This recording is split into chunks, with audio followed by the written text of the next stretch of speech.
Kemudian, Tama berkata, karena kita tidak bisa hanya mengandalkan polisi, maka saya akan menanganinya.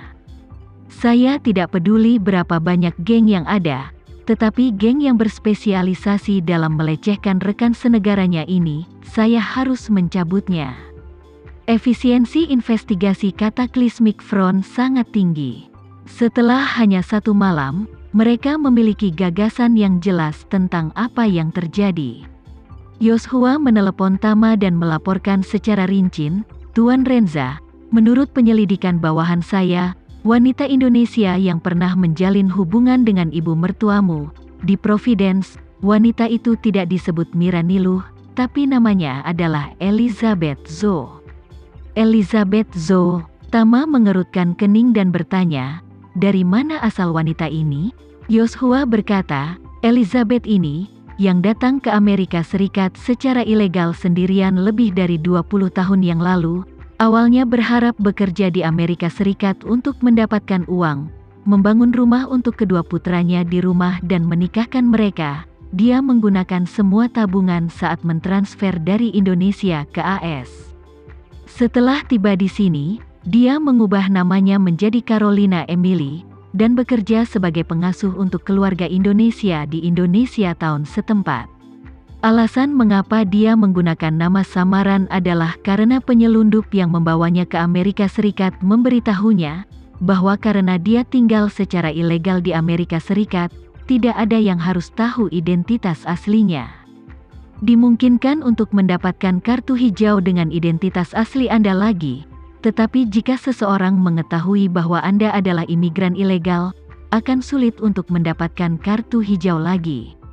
Setelah berbicara, Yoshua berkata lagi, Elizabeth menemukan seseorang di Indonesia Town untuk membuat kartu identitas domestik palsu, dengan nama samaran Carolina Emily. Tama bertanya kepadanya, lalu bagaimana wanita ini berubah dari pengasuh menjadi penjahat? Yoshua berkata, Tuan Renza, alasan spesifiknya masih dalam penyelidikan, karena dia telah berada di Amerika Serikat selama lebih dari 20 tahun, dan sebagian besar waktu dia berada di Amerika Serikat sebagai imigran ilegal. Pengalaman itu membutuhkan penyelidikan mendalam, tetapi ada petunjuk bahwa majikan pertama Elizabeth datang ke Amerika Serikat. Pada tahun ketiga kedatangan Elizabeth di sini, mereka menemukan api, dan dari keluarga 3 meninggal. Ibu dan anak bungsunya, yang berusia kurang dari 1 tahun, hilang. Kami menduga Elizabeth seharusnya yang membakar, dan anak itu dibawa pergi olehnya, kemungkinan besar dijual olehnya. Mendengar ini, Tama bertanya dengan dingin, apakah polisi tidak menyelidiki dan mendeteksi hal sebesar itu? Yoshua mengatakan, polisi yang tidak bertanggung jawab melakukan penyelidikan awal setelah kebakaran. Dan diketahui bahwa penyebab kebakaran adalah pemilik laki-laki merokok di ruang tamu dan api menyambar sofa, yang menyebabkan kebakaran di ruang tamu. Itu adalah sebuah kecelakaan. Mengenai anak yang hilang, polisi belum memberikan pernyataan yang jelas. Saya melihat melalui file yang relevan. Saat itu, tetangga memberikan petunjuk kepada polisi, mengklaim bahwa selalu ada pengasuh bernama Carolina di rumah majikan. Setelah kebakaran, pengasuh dan anak berusia 1 tahun hilang, jadi dia sepertinya pasti terlibat. Namun, setelah polisi saat itu membuat pengakuan, mereka tidak melakukan penyelidikan mendalam atas masalah ini dengan alasan bahwa tidak ada jejak pembakaran yang ditemukan dalam api dan tidak ada harta benda yang hilang di tempat kejadian. Adapun yang disebut Carolina, karena tidak ada data gambar tentang dia saat itu, polisi yang menangani kasus saat itu hanya memasukkan nama seperti itu di sistem kepolisian, dan meminta polisi untuk membantu penyelidikan seorang wanita Asia bernama Carolina Emily. Tapi ini tidak memiliki konteks. Dalam 20 tahun ke depan, beberapa negara bagian di Amerika Serikat memang pernah menjumpai wanita Asia bernama Carolina. Tapi setelah penyelidikan oleh polisi setempat, mereka menemukan waktu itu, ketika orang-orang ini datang ke Amerika Serikat tidak sesuai dengan kronologi kejadian. Jadi ini sudah berakhir. Tama bertanya kepadanya, bagaimana kamu mengetahui bahwa wanita ini, yang menggunakan identitas palsu Carolina saat itu, adalah Elizabeth saat ini?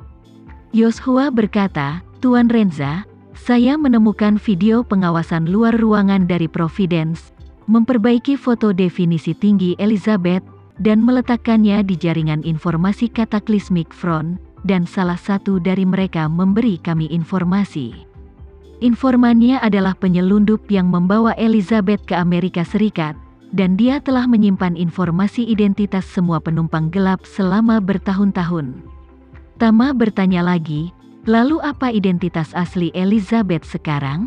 Yoshua menjelaskan, identitas aslinya adalah wira swasta yang memperoleh kartu hijau AS melalui imigrasi investasi.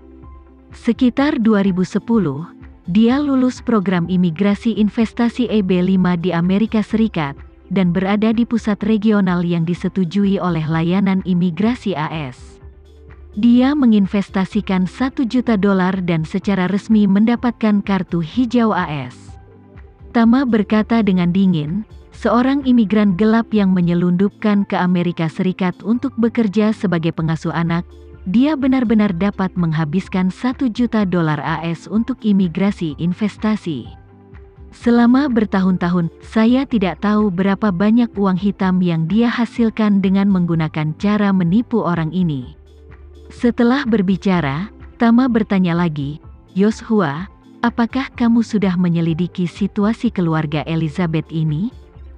Ya, Yoshua segera menjawab, karena dia berimigrasi ke Amerika Serikat sendirian, yang relatif jarang.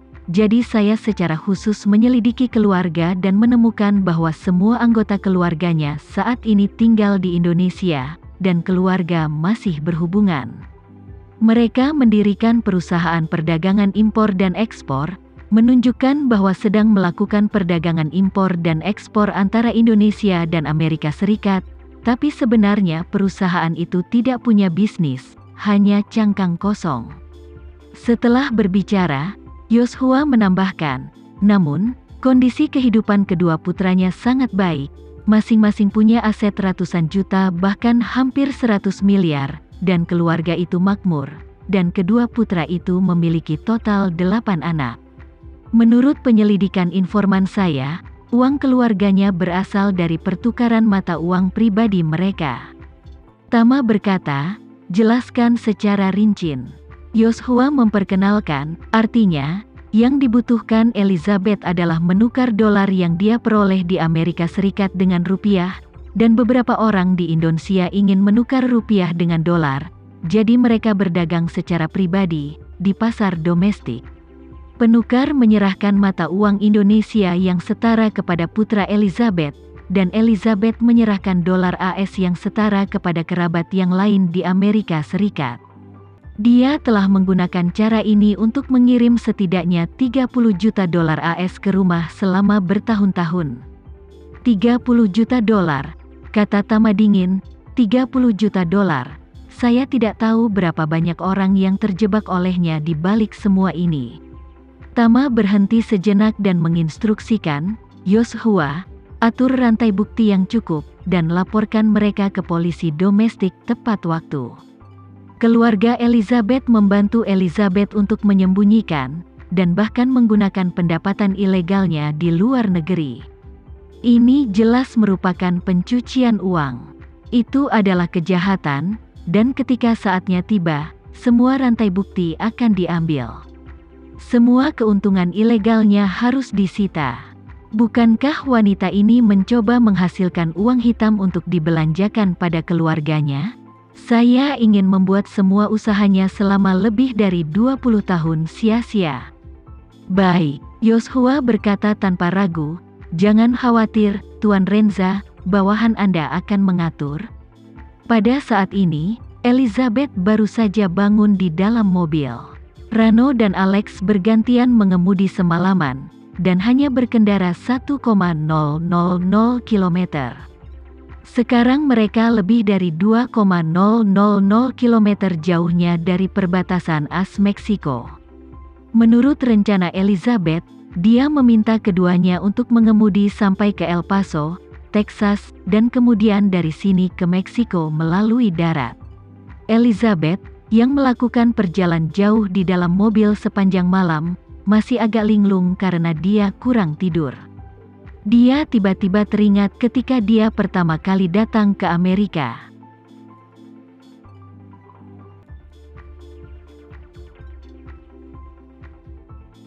Sekian dulu ya video kali ini, kita lanjutkan lagi videonya di lain waktu. Oh iya, bagaimana menurut kalian? Semoga bisa sedikit menghibur kalian semua. Untuk teman-teman yang baru nonton, jangan lupa subscribe ya, hehehe. Dan kalau teman-teman ada yang ingin gabung langganan, bisa langsung gabung saja untuk dapat fitur yang menarik dan sedikit membantu Mimin. Terima kasih banyak sudah menonton, sampai jumpa lagi, bye.